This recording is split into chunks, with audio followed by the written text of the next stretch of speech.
En representación de la Corte de Justicia, debo inaugurar esta oficina de violencia familiar y de género.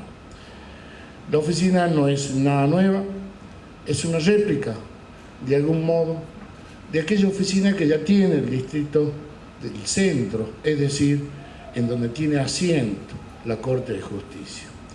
Sin embargo, vamos a tratar de refrescar su memoria y vamos a recordar que esto no es una casualidad, sino que tuvo muchos antecedentes que dieron origen a que el Estado, en esta parte una función del Estado, que es la Administración de Justicia, tenga su rol correspondiente en las cuestiones que atañen a la violencia familiar y al género. Como ustedes sabrán, el viejo Código Penal había indicado que ya había problemas de violencia familiar y había sacado una ley muy corta que funcionó a principios de los 90. Así se recorrió todo este camino hasta que la problemática se hizo mayor. La problemática empezó a tener características de una epidemia. La problemática superó la cuestión de la violencia contra las mujeres y amplió la cuestión también contra niñas y niños. Es por eso que, comenzado este siglo XXI, se sustituye la vieja ley provincial por una nueva ley de violencia familiar. Al sustituir, el Poder Judicial tuvo que hacer un montón de cosas, entre eso tratar de parar una avalancha y una catarata de causas judiciales. Se declaró la emergencia judicial en materia de violencia y los jueces competentes, que eran los jueces de familia y los jueces de instrucción penales, tuvieron que compartir la competencia con la justicia civil. La emergencia fue criticada, pero el Poder Judicial encontró en esa salida tan, digamos, no clásica, no ortodoxa, pero sí novedosa, la forma de poder resolver todas las causas que tenía en su juzgamiento. Navegó así la justicia hasta que se hizo una cumbre por indicación de la Junta Federal de las Cortes Argentinas.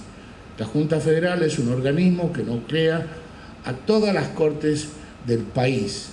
Ese organismo federal organizó en la ciudad de Rosario de la Frontera, en el año 2008, una reunión de trabajo por el tema de la violencia familiar.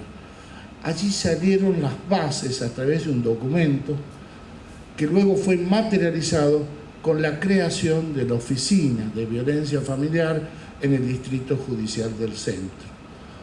¿Qué se pensó? Está bien, la ley tenía dos partes, una parte referida a las políticas públicas y una parte referida a las cuestiones judiciales. Es más, si usted examina la ley de violencia familiar y conoce un poco del desempeño de los jueces penales, van a ver cosas que quizás no se entiendan, que el legislador le puso el acento. Habla de la conducta humana en acción, omisión o abuso. Destaca entonces el término abuso como una modalidad frecuente del accionar como mutación en el mundo exterior.